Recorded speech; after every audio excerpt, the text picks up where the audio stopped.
Turma, vamos lá, vamos nessa, vamos trabalhar. Então, bom dia, ou boa tarde, ou boa noite para todo mundo. Tudo sossegado ou não? Tranquilo? Então tá bom. A gente vai terminar uma conversa, essa é a nossa segunda aula, tá? Sobre um filósofo camaronês chamado Attila Mbembe, né? Que foi inserido no vestibular da UFO especificamente nesse ano. Então é um autor sobre o qual eu mesmo tenho, né, uma leitura ainda inicial, li algumas coisas dele, né, e a gente vai trabalhando e intuindo aí quais são os principais conceitos, né, mas eu acho que a gente consegue levar com uma certa tranquilidade aquilo que é absolutamente fundamental.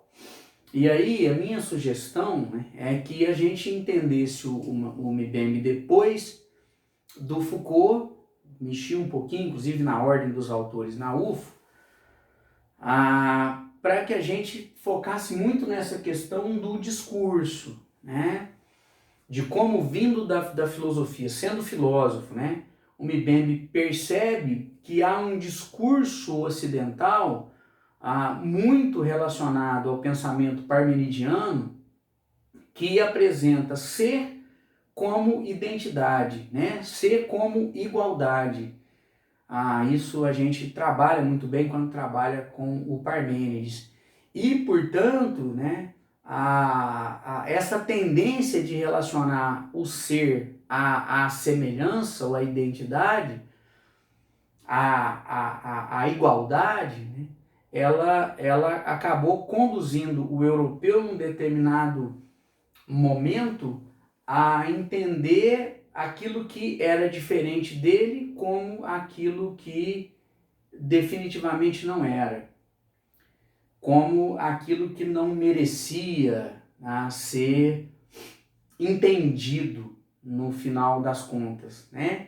Eu lembrava na aula anterior que não é uma postura muito diferente no fundo da postura grega. A própria origem da palavra grega, da palavra bárbaro no grego, ela se deve à desarticulação da fala do outro, né? Então, o outro que não fala grego é bárbaro e, portanto, a relevância de compreender o outro não é grande. O outro é aquilo que não merece ser conhecido, mas sim conquistado.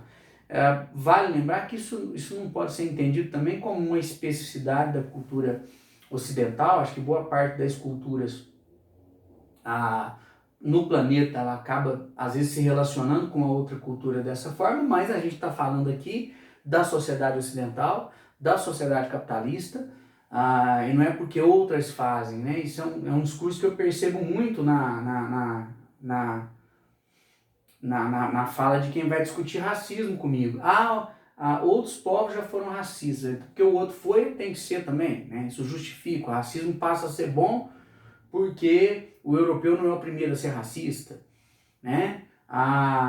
Outros povos já tinham dominado outros povos, então extorquir, dominar, passa a ser bom porque outras pessoas já faziam isso, saca? Então isso tem sido um discurso muito comum e é óbvio que ele é absolutamente estúpido, né? O fato de outras pessoas fazerem lambanças não justifica a lambança da gente, né? E o fato de outras sociedades já terem praticado atos racistas não torna o racismo algo fundamentalmente bom. Ele continua sendo abominável, né? Quando praticado, evidentemente, pelo europeu. Mas o que é importante que o Mbembe está tentando te explicar é a sociedade ocidental, né?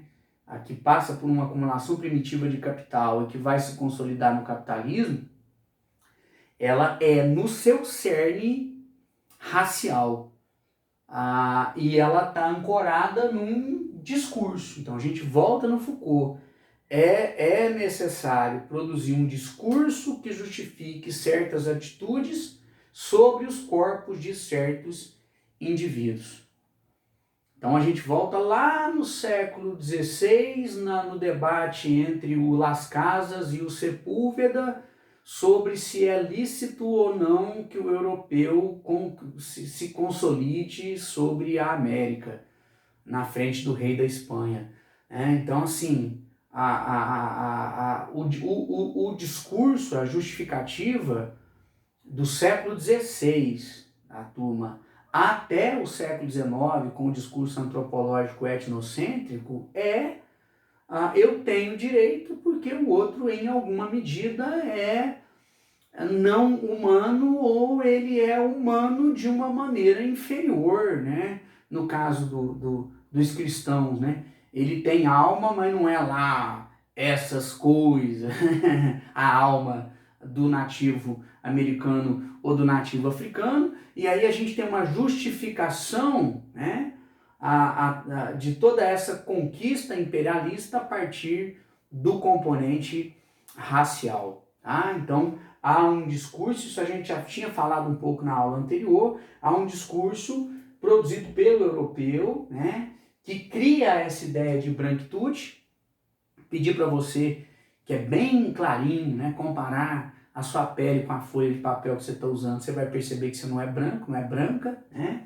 Então, o europeu, ele cria uma ideia de branco, cria uma ideia de negro, cria uma ideia de África, que é onde esse ser moeda, né, esse ser mercadoria, esse ser metal, né, que é o negro, ele vai ser retirado. E aí a África, eu repito, né, ela vai entrar no imaginário ocidental com duas tipologias, segundo o Mbembe, né? Primeiro, com a tipologia do exótico, né? Do fantástico, com aquilo que, se você chegar perto, vai te engolir, né? Vai te enlouquecer, ao mesmo tempo em que a África é o lugar da miséria, né? Da incivilidade, né? Da seca, da fome. E aí, misturando esses dois elementos, o europeu ele cria uma ideia de negro como aquele que pode ser expoliado, né? E aí, lembrem-se na aula passada da gente ter voltado no Descartes para pensar nessa coisa do cogito, né? Como sendo o fundamento de uma possível neutralidade europeia.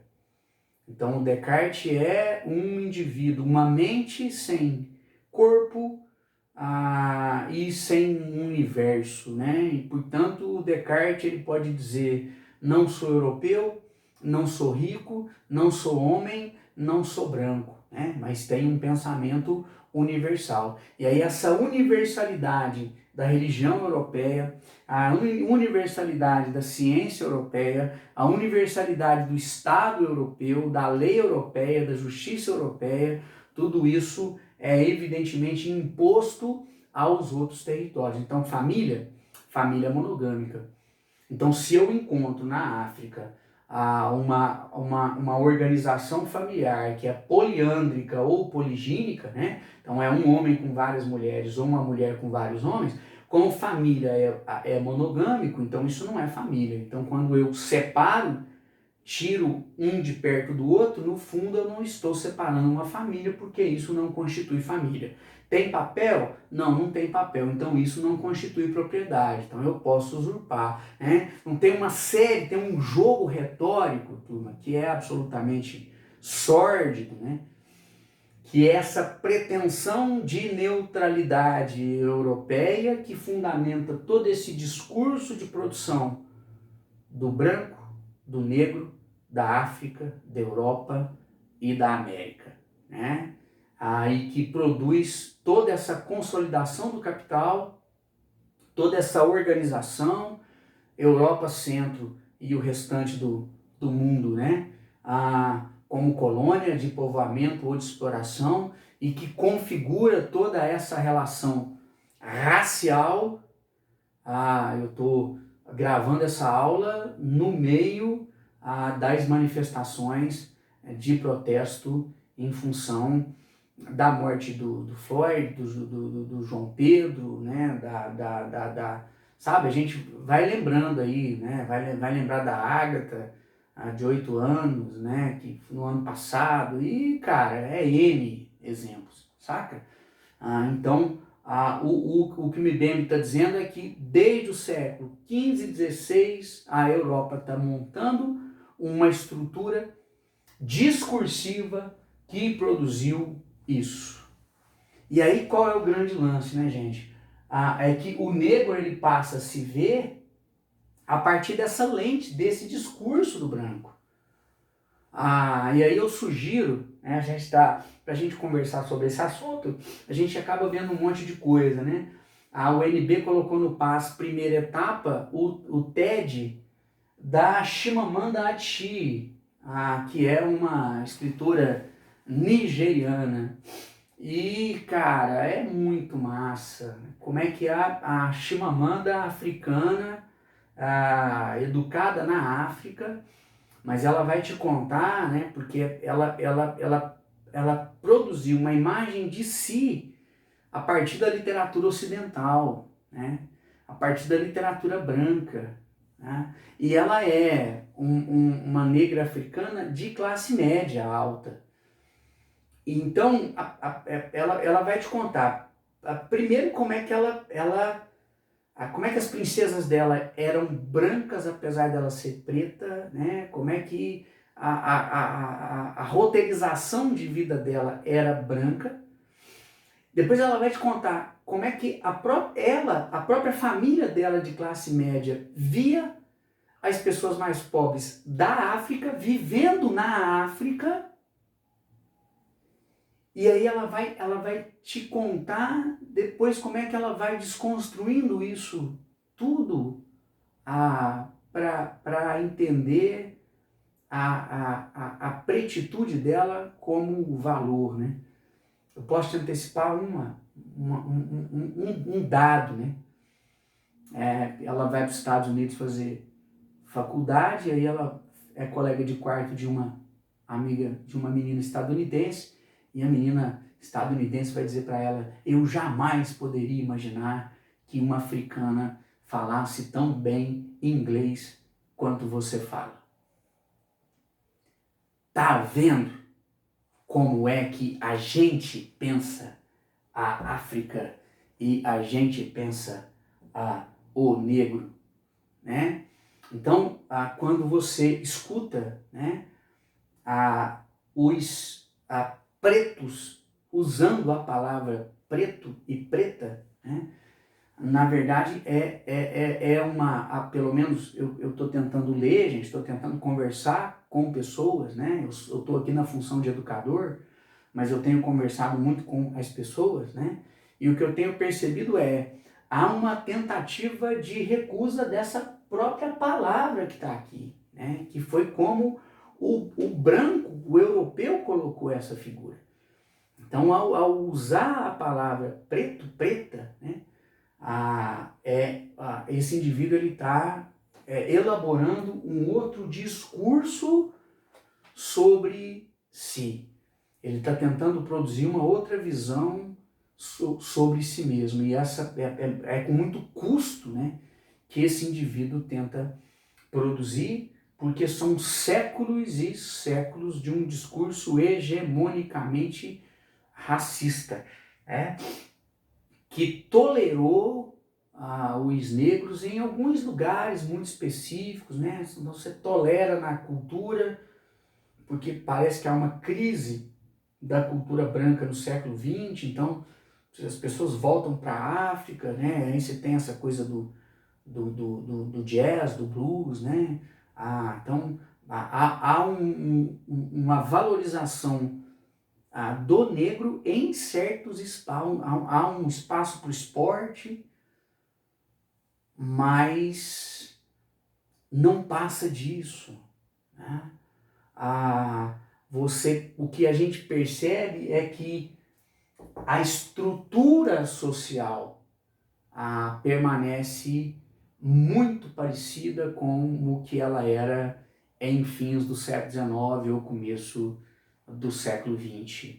Né? Quando você olha para a estrutura do tecido social, né? Onde é que moram as pessoas mais ricas, onde é que moram as pessoas mais pobres, você percebe que a gente ainda tem uma organização estrutural que reflete absurdamente uma configuração racial, sobretudo em sociedades como a estadunidense ou como a sociedade brasileira, né? Então, é muito importante que a gente entenda, né, o resultado de tudo isso, né? Os efeitos disso, inclusive, você fala, mas tem negro racista. Mas é claro que tem. Se isso é estrutural, gente, os símbolos de poder, né, de status, eles são fundamentalmente brancos, né? Então, tem uma série de desconstruções que estão sendo feitas a muito custo, né? E muito nadando contra uma corrente de apropriação pela comunidade, pelo movimento, pelas pessoas pretas no nosso país e no planeta, né? E aí é isso que a gente precisa entender. Então a UF quer que a gente trabalhe, né? Então, por que racismo estrutural? Segundo Mbembe, é muito simples entender. O capitalismo ele se consolidou a partir do discurso da raça, tá? Então, primeiro, ele ocupa os espaços do globo, né? Ocupa a África, ocupa a América, né? Com o discurso de que a raça europeia sendo superior às outras raças, a ciência europeia sendo superior às outras formas de conhecimento. Então, você tem um discurso fundamentalmente racial para permitir uma certa estruturação do globo da maneira com que ele foi configurado. Beleza? Então isso está na estrutura da Europa, isso está na estrutura da América, isso está na estrutura da África, isso está na estrutura da Austrália. É assim que funciona, irmãozinho. E é claro que se isso está na estrutura social, isso se consolida institucionalmente. Então, quando você olha para as instituições, né, as instituições vão ser fundamentalmente racistas. Daí o outro grande conceito do próprio Mbembe, está numa outra obra, eu trabalhei mais aqui, uma obra chamada Crítica da Razão Negra, tem uma outra obra dele chamada Necropolítica, né? E esse conceito talvez apareça no vestibular da UFO, né? E ele é muito resultado desse racismo que se institucionaliza no aparato estatal, tá? E esse conceito ele é no fundo a junção, só para te explicar de onde é que se tira isso, né? Daquela ideia do Foucault de que poder se consolida mesmo sobre corpo, da ideia, com a ideia, né? Então, junto a essa ideia do Foucault, poder é atuar sobre o corpo, poder é, em última instância, algo físico.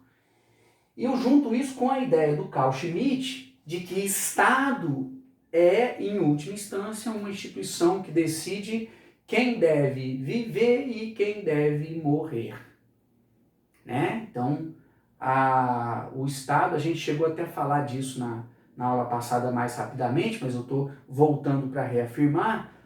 Então, o Estado, do ponto de vista interno, ele define isso a partir do exercício da saúde ou do exercício da justiça, e do ponto de vista externo, quando declara guerra, ele diz, olha, certos sujeitos no campo de batalha de certas nacionalidades devem morrer. Quando eu junto esses dois elementos, o que o Mbembe está dizendo? O Estado, ele atua designando que certos corpos devem preferencialmente viver e certos corpos, se necessário, podem morrer.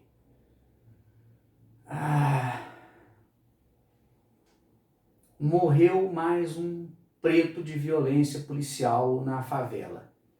É triste, gente, mas isso não nos impacta mais. Morreu uma menina rica de 8 anos numa ação policial num condomínio horizontal.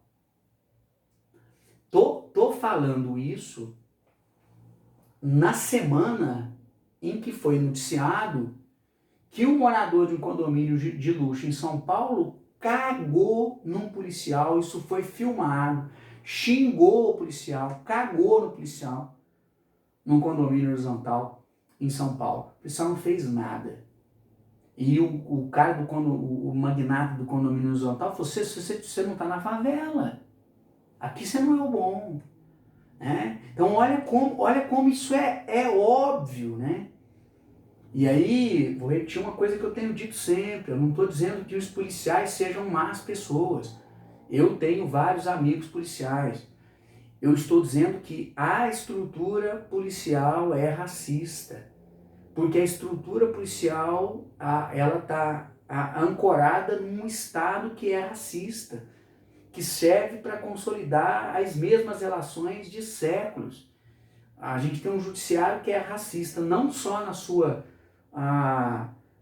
composição, a gente tem pouquíssimos juízes negros e negras nesse país, mas a gente tem um judiciário que tem práticas racistas, que julga de forma racista também. Tá? Então, é isso que a gente precisa entender. É uma política que diz certos corpos, eles podem morrer mais facilmente que outros corpos. A morte desses corpos é mais tolerável que a morte de outros tipos de corpos.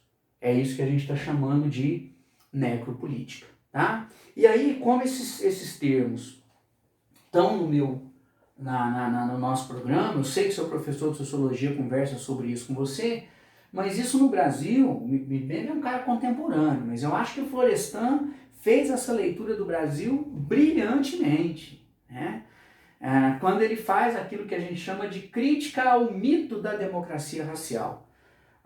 Eu tenho muito respeito ao Gilberto Freire. Tem gente que diz que Gilberto Freire não tratou da violência racial no Brasil. Tratou sim. Quem diz que não leu Casagrande Senzala. Tratou sim. Mas o Gilberto está escrevendo uma obra depois de décadas, né, de defesa da tese, turma, de que a mistura étnica era degeneração, era negativa, era depreciativa. Né? Então, o Gilberto ele sentiu a necessidade de escrever uma obra dizendo, não, a mistura deu algo bom, a mistura deu uma cultura maravilhosa, a mistura deu uma cultura fabulosa, ímpar, né, sem igual. Então o Gilberto realmente ele tem uma obra que exalta a cultura e que resulta da mistura. E ele adocica um pouco o texto. Né? Então quando o Florestan ele vai fazer essa discussão, de fato ele diz, olha, a gente tem que debater o preconceito que está aí no Brasil sem querer se mostrar, dissimulado, sob pena do Brasil não se desenvolver de fato. Tá? E aí ele vai usar a mesmíssima expressão que o Mbembe, talvez o Mbembe inclusive seja leitor do Florestan, que é um dos maiores sociólogos da história da sociologia, né? Que é essa coisa do negro no mundo dos brancos. Né? Então o negro ele teve que se embranquecer para aparecer. Né?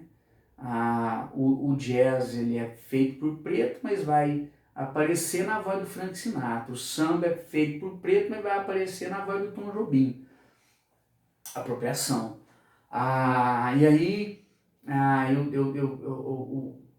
todos esses elementos, eles se embranqueciam, ou eles não apareciam, eles não eram valorizados. Né?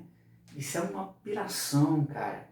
E aí eu deixei um exemplo para dar nesse final, para você entender como é que funciona isso, né? O Fernando Pamplona é um carnavalesco, ele tem um carnaval muito bem sucedido na escola carioca chamada Salgueiro, em 1960. Mas ele é um carnavalesco branco que faz um carnaval para um júri branco. Então, é preciso que a gente entenda que o branco valoriza o negro quando o negro produz os símbolos com os quais ele próprio se identifica. Então, tem que afinar nariz, tem que alisar cabelo, tem que mudar tipo de roupa, e não tem. Né? Não, definitivamente não tem. É isso que os pretos e as pretas, meus alunos, né, que estão cada vez mais fazendo a transição capilar, né? É por isso que é importante a representatividade, né? Para que essas pessoas possam se ver a partir da sua própria lente, da sua própria lupa, e a partir do momento em que falam com mais eficiência, consigam ocupar melhor os espaços sociais e produzir um tecido social cada vez menos marcado pelo racismo. Tá? Então a gente tem um racismo que é profundamente estrutural, porque ele faz parte da própria organização do sistema econômico e que evidentemente se institucionaliza para manter as relações econômicas como elas sempre existiram. É por isso que os indivíduos são, né? Porque eles são produto da estrutura social e das instituições que moldam as suas configurações pessoais, né? Mas, entendendo isso, nós que somos brancos, né, conseguimos entender o lugar de privilégio que a gente tem, e é claro que a gente vai batalhando para produzir uma sociedade cada vez mais igualitária. Espero que eu tenha te auxiliado. Um abraço do professor Cássio. Tchau!